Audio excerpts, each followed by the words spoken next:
I don't think that Oz needs much of an introduction, but you can go ahead and tell us what you do and when you started playing. Yeah, of course. My first character is from 2004, so I've been playing this game almost since day one. And almost since day one, I've been very, very much markets and spreadsheet focused. So I've built a lot of, even in my early days, I started seeing what data is available. How can I beat the market? How can I, eke the most out of this economy? And I was fascinated with the economic side of things. I mean, Eve being the first true sandbox game that I played back in the day, I really loved the fact that I could do anything, that I could beat other people with information, that I could, you know, that I could try to understand the market better than others and get an advantage in the game, and that sort of stuff. And that's always drawn me into Eve. And over the years, I've taken a 10-year break. Over 20 years, I've taken very long breaks. And about 5 years ago, I started streaming because I didn't know anyone that was actually doing, the economic trading and spreadsheet content that I wanted to, that was important to me and that I wanted to showcase. And that turned into, in 5 years into, I don't know, a show, a podcast, a CSM, a successful CSM run last year, one CSM failed run before that, and and so now I'm here and I'm running again because I really don't feel like it's done yet. So, what three things do you want to accomplish for CSM19? CSM19 is next year, right? 19 is so I would say one is in November, I did a large survey in my community or in the also on Reddit to look at what do people want to get out of, what changes do people want to see that are specifically trading and market related, because that is who I am representing here first and foremost, right? And out of that came about 10 prioritized changes that I presented even at CSM Summit. And, it was things like some quality of life changes, like the market graph reacting to outliers, or you not being able to buy multiple buy orders at once at one sell price, you not being able to sell directly from station containers or from delivery hangars and that sort of stuff. And they haven't implemented any of it, right? And so I am still waiting for the right patch moment for that stuff to be recognized, implemented, et cetera, and I'd like to be there for it. So that's one big thing is the market related quality of life changes that I've been waiting on for 20 years, and a lot of people in the community have as well.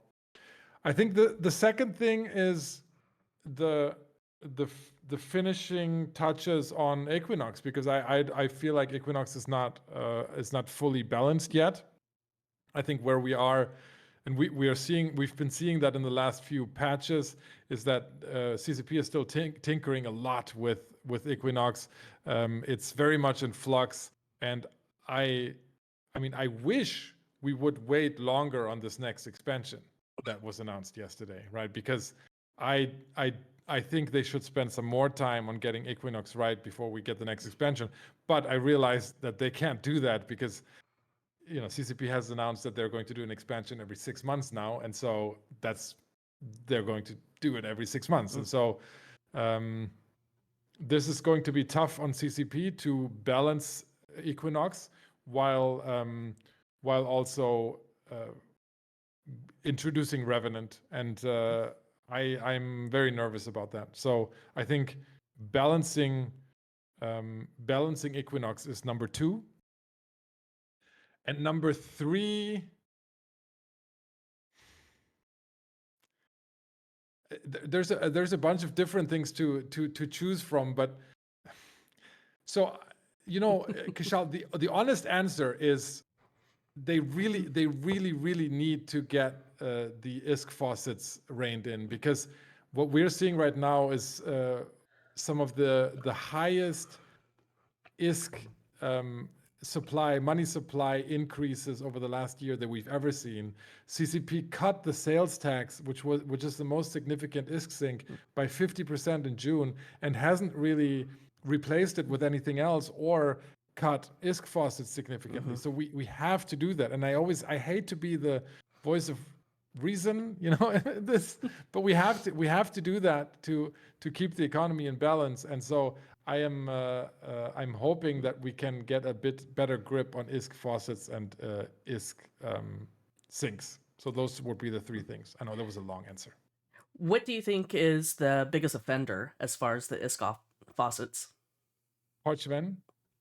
So wormhole blue loot was a big issue, but that was cut by about 40%, and so wormholes are very much in line earlier. And I was discussing that earlier with Angry Mustache and Luke Annan on my stream when we were talking about the MER. So I think wormholes are in a much better place now. But Podgven, in terms of the amount of ISK that is coming in and the very few people that are benefiting from it is not in balance in my view. So I think Podgven is the logical place to nerf next.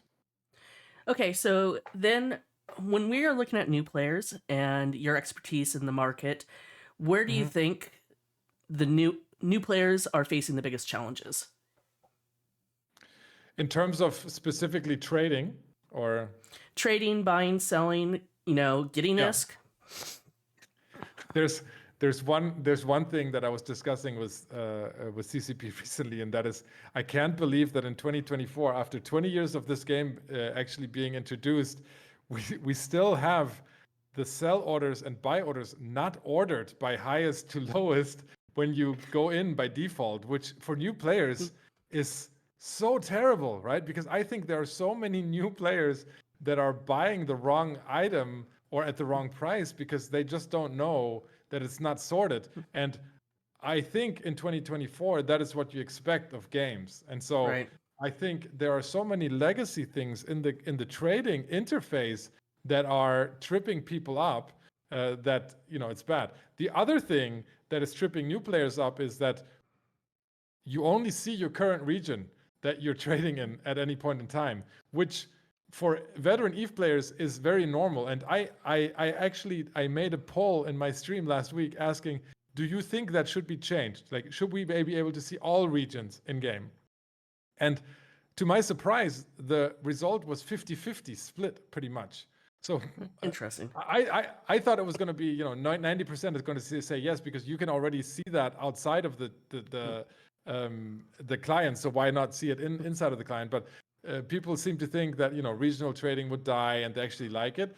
But I think that if you're coming into a game in 2024 as a new player and you're playing a space game, you're not expecting there to be some sort of, data issue with beaming the prices across the galaxy. Like, why can't you see 2 jumps over from Jita the prices in the other region? Do you think also the fact that when new players go to sell something, they're getting the absolute lowest buy order when it could be 50% more in Jita? Do you think that's also a problem? Like, if they are if they're selling where they are and the buy order is bad, and they just don't know that the price is better in Jita, is that what you're referring to? Yeah, pretty much, because a lot of people will go and put what I think is kind of predatory, buy orders up around the career mission systems. Oh, yes. Oh, well, yeah. Oh, you call them predatory. Okay, that's good. I'm taking notes. I shouldn't say that here. Okay, I've never done that, of course. Yeah, so yes and no. Do I think it's a problem? Yes. Do I think it's a big problem? Not that much, because in the large scheme of things, it's probably not going to make that much of a difference for what price you sell that venture you got in the career missions, right? Because yes, you can buy in the career missions regions, so don't do this, but you can buy ventures for next to nothing because there's such an oversupply because everyone gets them in the career missions.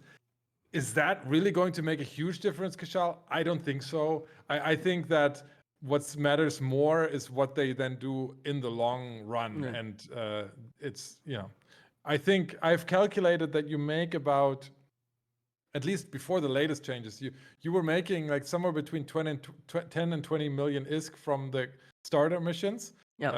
And that is almost independent of whether you get a terrible price or a good price on some of the items. So I don't think it's a huge problem. No. Okay, fair enough. Then, what kind of suggestions would you give to CCP to improve new player retention? I know it's not really your area, but you may have some ideas. Oh, of course. There's one very big topic that I also wrote about in my forum post, and that is, I still think that it's a little hard for new players to understand this difference between PvE crabbing good ISK, PvP terrible ISK. Like there is almost there's almost a built-in problem here, because it's actually discouraging new players from joining PvP. What this gameplay teaches you is, oh, you should go crab first, make a lot of ISK, then you should buy an expensive ship, and then you should go lose it, which is actually terrible advice, because then you're going to lose an expensive ship for sure, guaranteed, and you're going to be frustrated about it, and 50% of you are going to leave. So I think we need to do a better job in EVE Online for there to be some sort of PvP, a more of a gateway to PvP that is not too debilitating to your wallet. And Right. Varak in chat is saying join a corp. Yeah, I mean, most people should join a corp. To be honest, Kishal, it took me years to join a corp in EVE Online. Like, it took me years. I'm not that type of player. And even though, as you can tell, like, I'm an outgoing person, but that's not how I played EVE Online. And nowadays I interact a lot with the community, but Right. it's not everyone gets there. So I think we need to make it. On the one hand, we need to give people more ways to experience PvP, and faction warfare was a very, very good move into that direction. Yeah. But secondly, we need to get them into corps. We need to get them quickly into corps. And I don't know. I mean, CCP is doing some good things with corp projects. I don't know what your experience is with them, but in that respect, maybe that's a good way to encourage that. It very well could be. Now, I had a candidate earlier yesterday mention that one of the things that we could do, because CCP really wants to move people into faction warfare as their first encounter with people, PvP. Maybe we should give them, when they're making that journey over, like a, I guess, PvP care package. Give them a bunch of not faction, but a bunch of T1 frigates that they can go and blow up. Do you think if CCP decided that would hurt the economy too much? Do you think people would take advantage of it? And because, I mean, T1 frigs, think, some Emicuses or whatever. Yeah, so I'm generally not a huge fan of giving out free ships, not because it hurts the economy. I don't think it does. Like, the small ships are not going to hurt the economy, but I like that aspect of EVE Online, is that it's a sandbox, and then you need to create something to then destroy it. And so I think that tier 1 frigates are already, I mean, they are so cheap, and I understand that for a very new player that's a hurdle, but then again,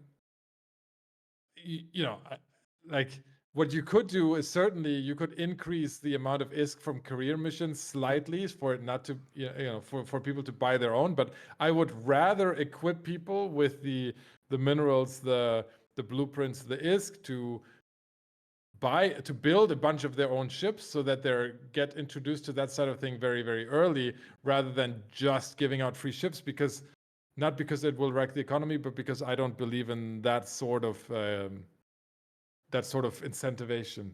I don't know Okay. if that's a word. It is now. Yeah. Okay, so then, when is the last time you ran the NPE? The last NPE was because I run. I've already 3 times on YouTube done the 0 to Plex thing or 0 to Omega thing with station trading only. And the way I run those is I start with the NPE. Okay. And so the last time, so I take a new account, I create 3 players, I run them all through the NPE, and then I use only what I make out of those career missions to start trading with. So I don't take any outside stuff, and then I try to trade to Omega, which, by the way, way too hard nowadays. It Oh, used to yeah. be very easy, but with the Plex price the way it is, it's very, very hard. But so the last time, to answer your question, the last time was, I think, 2 years ago. Okay. But you have played the newest one where they ended the mining mission. I don't know if they end, like, do they end in the mining mission? I don't remember. I Well, can't tell you. almost. I've played Yeah. Okay. I've played the new one where like you have the Astero.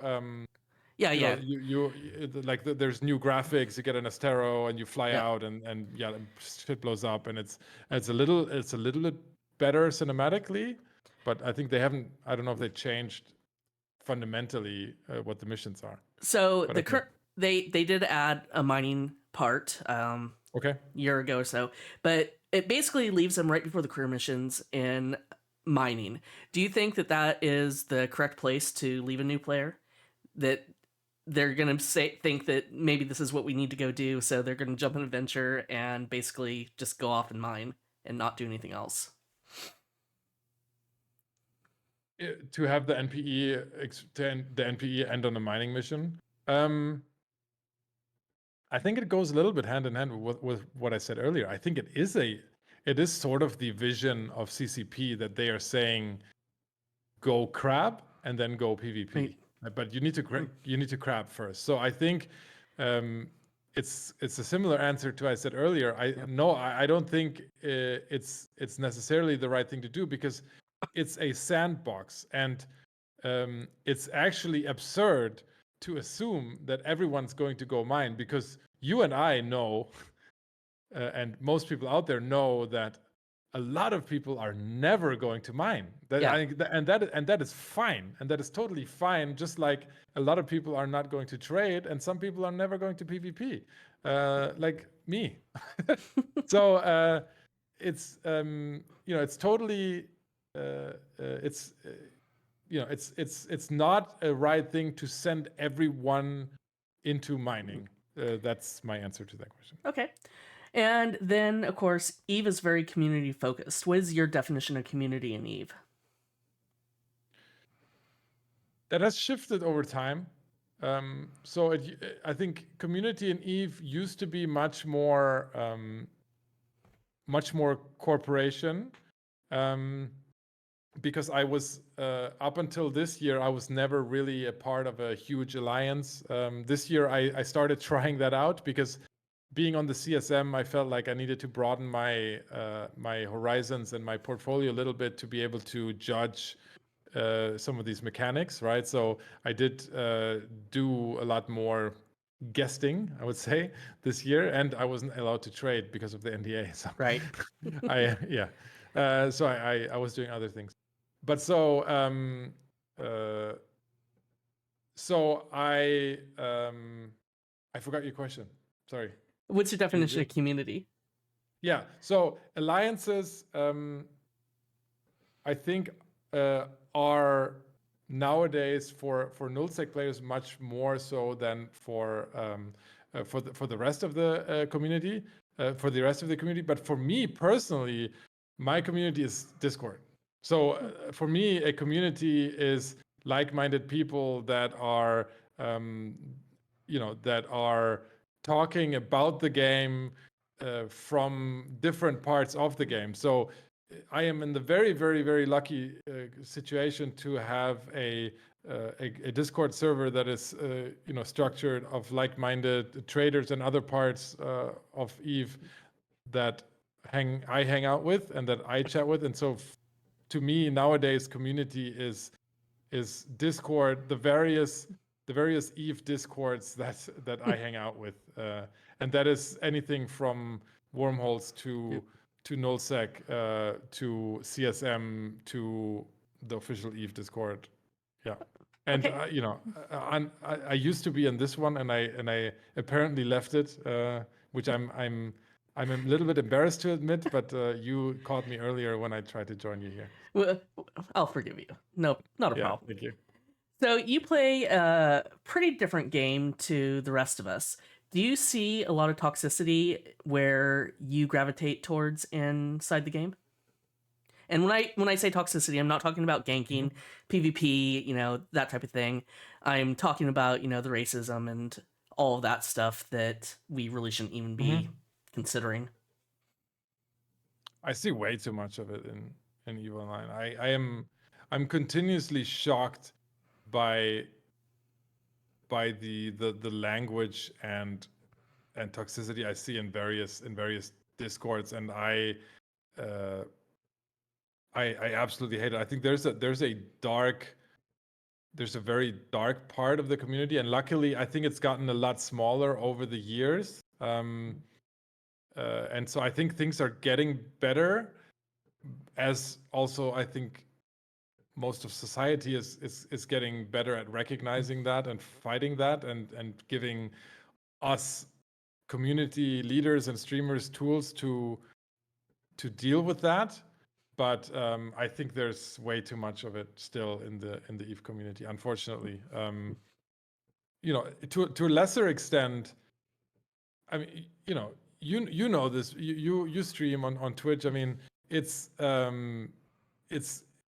being on the CSM and being a streamer. You see very dark parts of this community, and You really do. sometimes it's no fun. And there's been many situations where I've thought about quitting, because I just don't, like, sometimes I think I don't need to deal with this shit, but then again I always come back because I love this game, and I love such a big part of this community, and even on the CSM the positives outweigh the negatives so much, from what I've experienced in the last year, that to me on the bottom line is always going to be positive in terms of the CSM.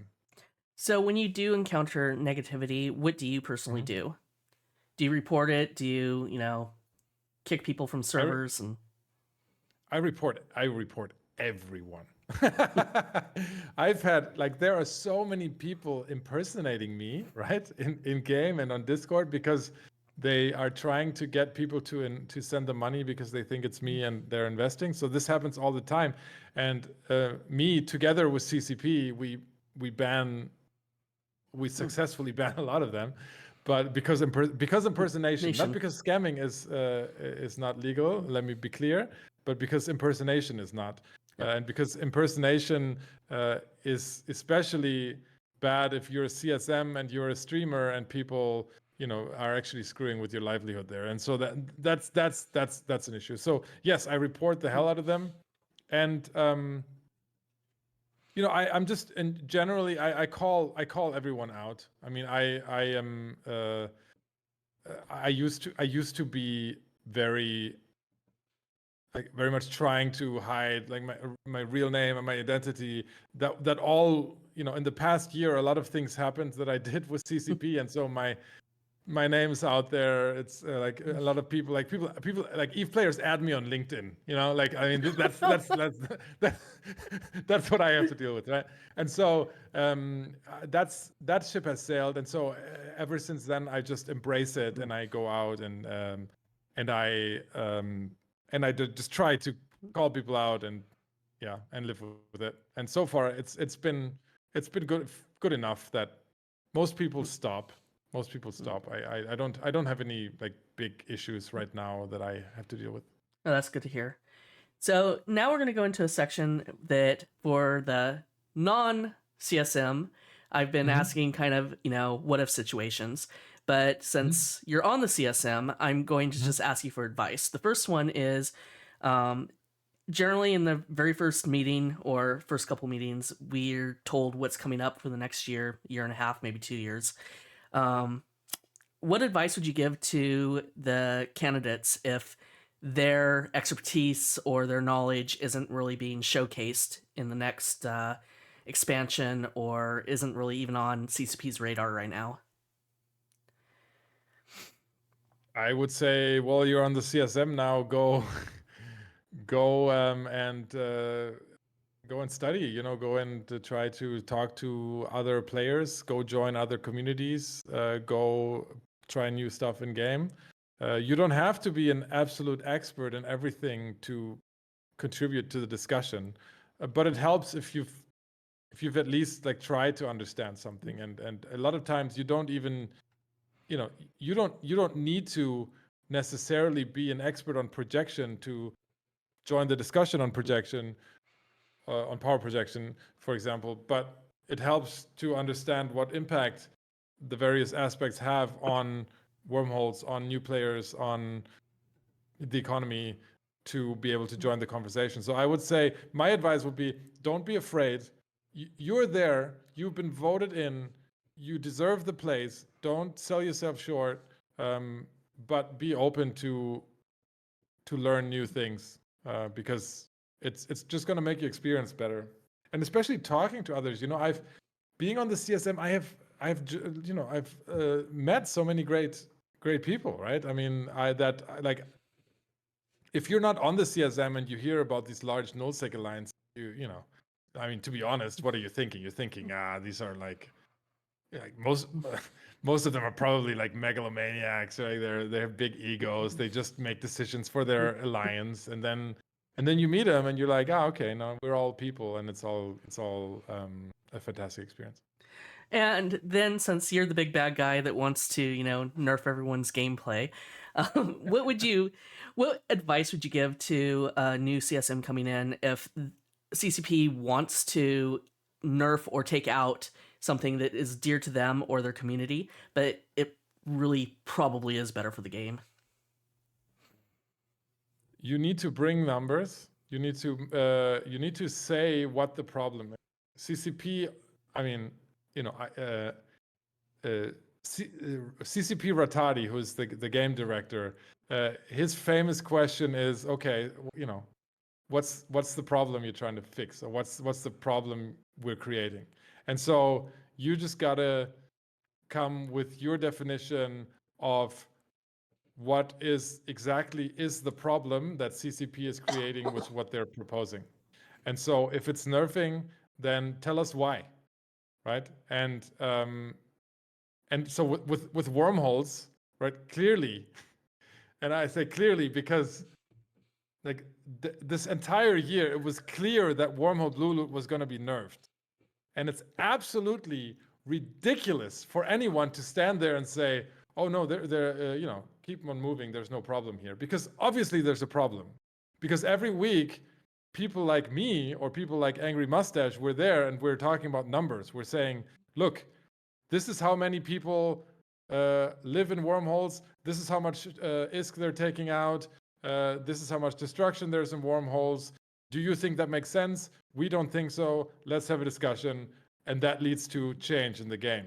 If you think that it's not in a problem as a wormhole representative, for example, in that hypothetical situation or in that past situation, then tell us why.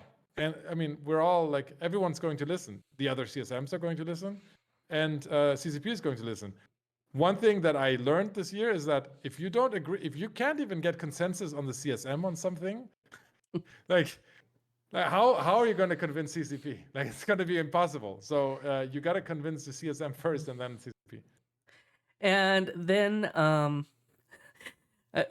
one of my favorite issues is where players kind of think that we're gods. We're in there to fix issues and demand things from CCP. What would you say to the CSMs who think that they're going to go in and like browbeat CCP about their platform or things going on?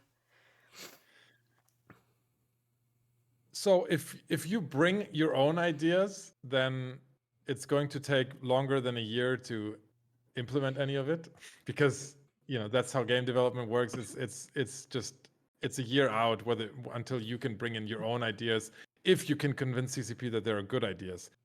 In the first year, really, what you can do is you can give your opinion to propose changes, but just be ready. Sometimes CCP is going to listen, and sometimes they're not going to listen, and sometimes they're not even going to ask.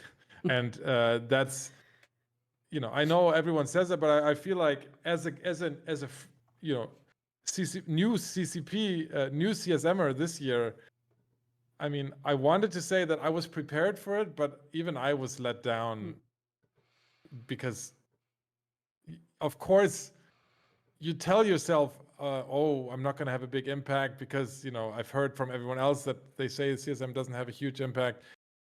But then it is, when you feel it, it's still significant. That it's a bit of a letdown. And what advice would you give them when talking to players? Because players, I think, really think that we can go in there, like, let's take the last expansion, for example, where people really aren't happy. And they feel somehow it's our job to go in there and convince CCP to, like, roll things back, or the skyhooks, to open up the rating again. What advice would you give to the candidates if they were dealing with players in this situation? So if players are coming to them and basically saying, why aren't you telling CCP what to do, and why are they not listening to you? Yep. Yeah, I mean that happens to all of us on the CSM. I think every day, probably, especially after patches. That happens multiple times a day.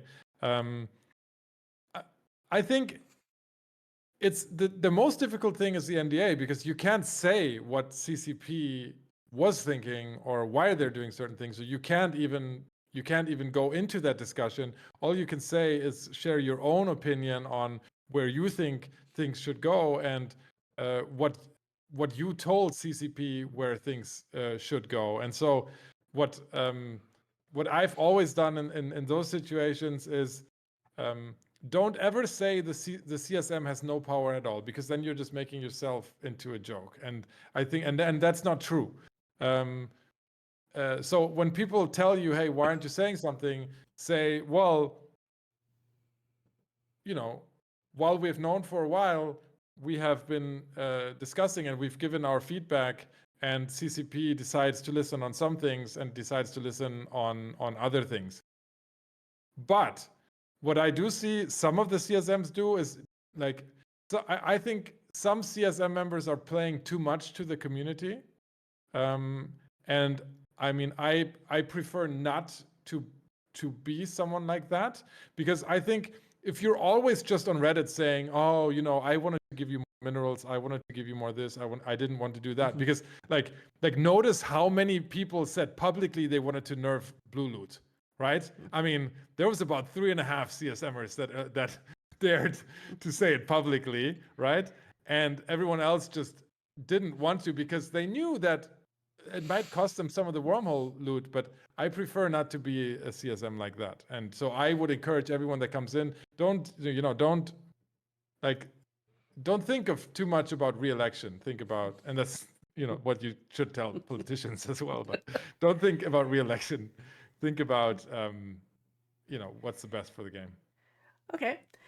Now, I do have a few community questions before we start wrapping up for the night. Sure. What's your stance on multi-boxing? So half of my community are multi-boxers. They multi-box home fronts. They, incursions, mining. The other half want us down to one account, only one account, and maybe even get rid of slots 2 and 3. What's your stance? Multi-boxing is the reason we still have EVE in 2024, because CCP would not be profitable without some people just spending way too much money on EVE Online. And some people spending way too much money, and that's a gray area, whatever you define as way too much. But some people spending a lot of money on EVE Online only makes sense for them if they can multi-box. And so I honestly believe, from a game development perspective, you cannot take multi-boxing out of EVE Online, because you would kill the game. even though from a player perspective, I think the game would be better if it wasn't allowed. So that's a gamble that we cannot take. That's a gamble that we cannot take because it will kill the game. But I would have loved for it to not be there. But I'm a hopeless, MMO old days romantic. So like no pay to win, no cheating. Well, Yeah. speaking of, pay to win, what's your thoughts on skill injectors? Similar. It's almost the same argument. When it was first introduced, like it made me quit the game. I didn't want to have anything to do with it anymore. But to be honest, CCP was just very early adopter of pay-to-win mechanics that are now rampant in almost every MMO in the world, and there are almost no MMOs that can be profitable without them. Because if you look at the way that CCP makes money through people spending a lot of money on skill injectors, on plex, on skins, etc. So I personally, as a player, I hate it. I don't want it to be in the game, but I am not, I'm not oblivious to the fact that I wouldn't be here and I wouldn't be on the CSM if we didn't have skill injectors and we didn't have multi-boxing, because the game wouldn't exist anymore. Okay. And what do you think is the most pressing issue in Eve? It could be stuff that we have just discussed, or it could be stuff that we haven't. Where you're sitting, what do you think is the most pressing issue?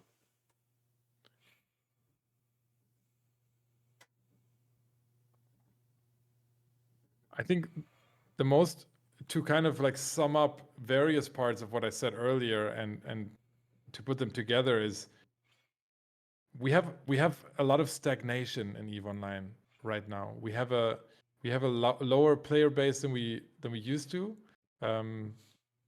Meaning, yes, it's higher than last year, but it's lower than 3-4 years ago.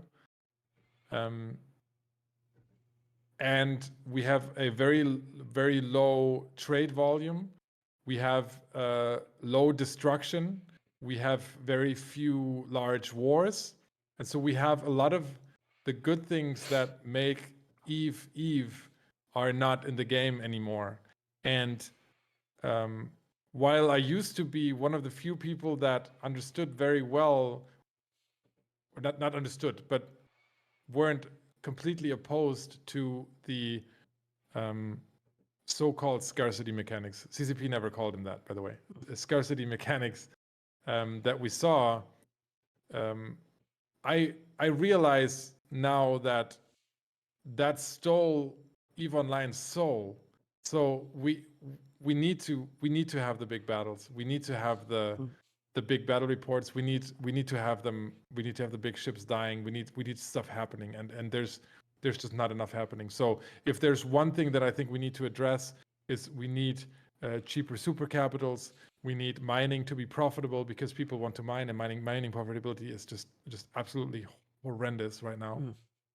And we need more miners in space.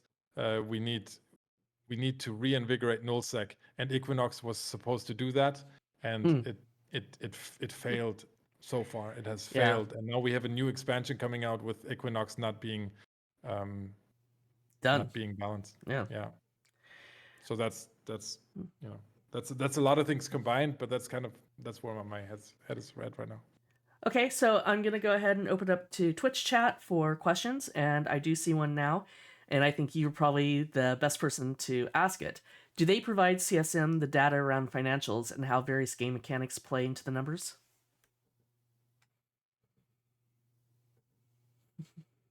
So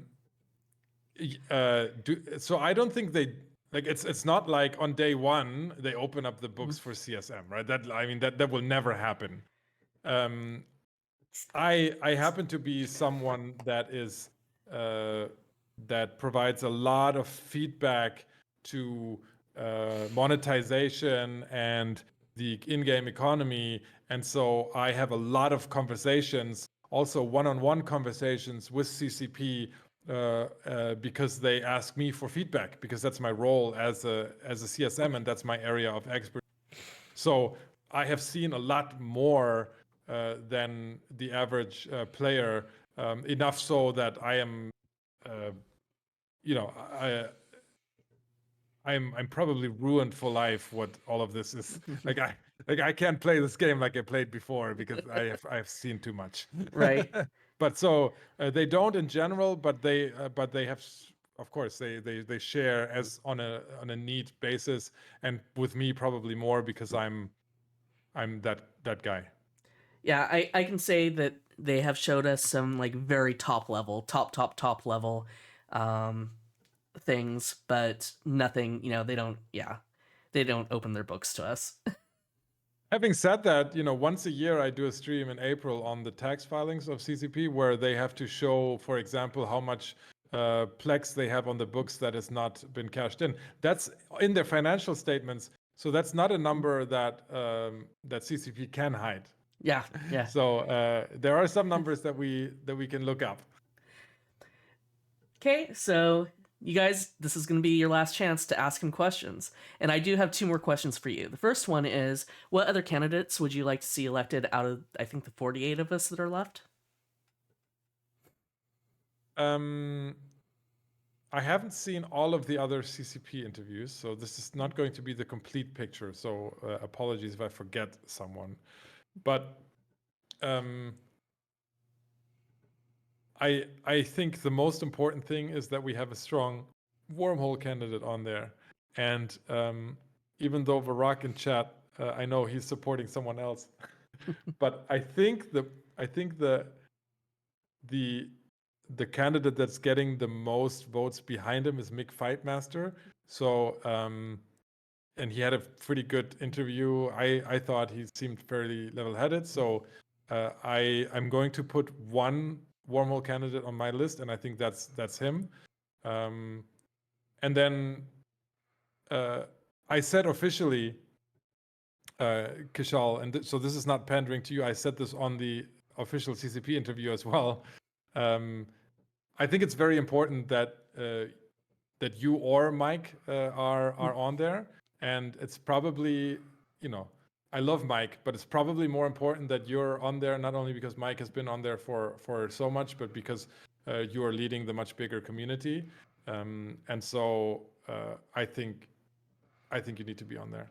And to be honest, I would love there to be a little bit more diversity on the CSM. I think like in all aspects, right? In all aspects, whether it's play style, whether it's gender, whether it's age, like we need more different players on the CSM because it's going to make better decisions and it's going to give more valuable input. Okay, let's see. Oh, what's a small quality of life change you would like to see that has the largest impact?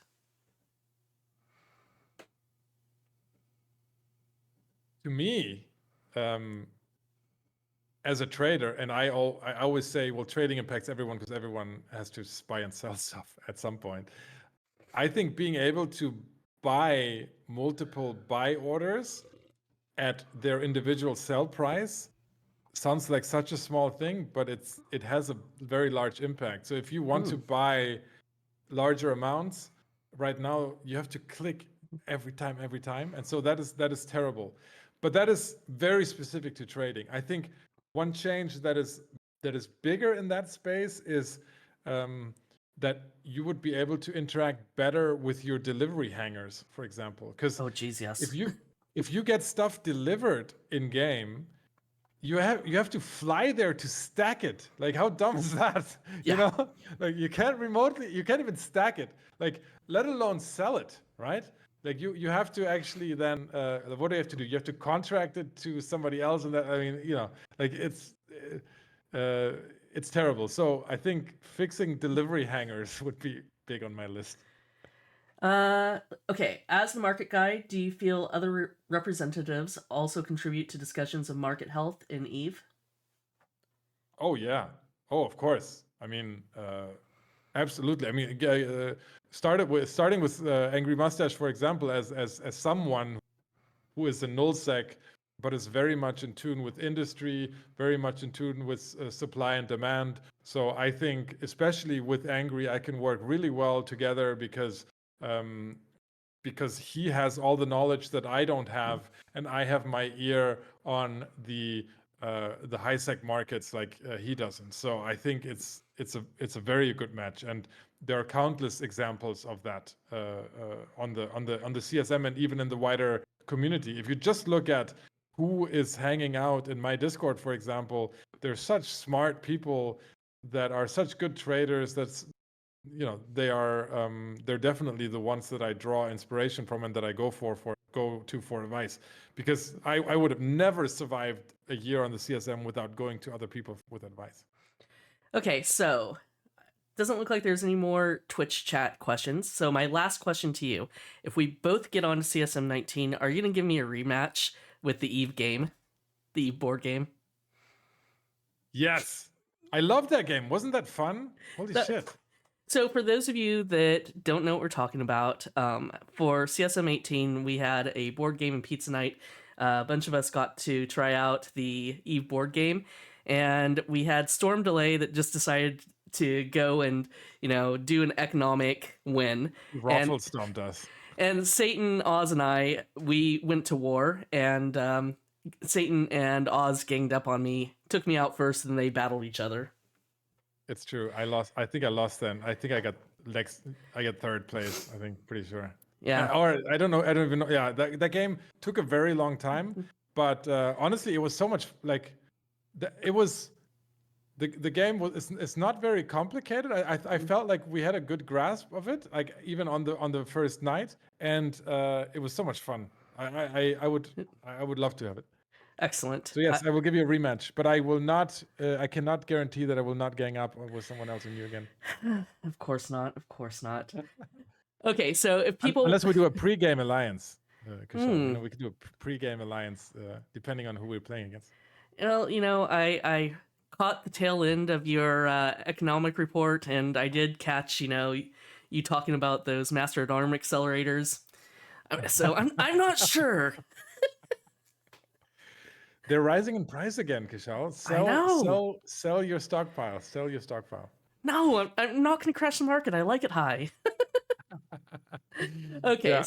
So I realize that it's almost 1 o'clock in the morning for both of us. So I'm gonna tie this up. If people want to carry on this conversation, where can they find you? Yes, so I have a Discord server, which I don't know if I can post it in on here, but you can probably just if you go to my Twitch channel, all the links are in there. So my Twitch channel, let me see, I can post that. Right? Yes, please. I don't have it up. Yeah, no, it's all good. It should be twitch.tv/OzEve. Nightbot killed all of my shoutouts, and I have to go and put them back in again. Oz_Eve, I think it is. Yeah. Oz_Eve. And then we're going to post that into, there we go. Post that into the chat here. It's twitch.tv/Oz_Eve. And there you can find all my other links. I have a very, very large Discord server, as you do as well. And but people can DM me on Twitch, Discord, whatever. I'm very, very easy to find. I'm also very active on Reddit. Do you answer in-game mail if people decide to contact you there? No. I mean, yes, I answer it. Like, it depends on the mail, right? I mean, you I'm assuming most people on the CSM get a lot of in-mails, and some of them are very nice. If you write to me like very nice and something, like, of course I will write back, probably not on the same day, but it's much better to reach me outside of game. Okay, and with that, we'll go ahead and wrap it up. So thank you guys so much for coming and watching, and Oz, thank you so much for coming and talking to me. Thanks for having me. See you soon. See you soon. Bye-bye.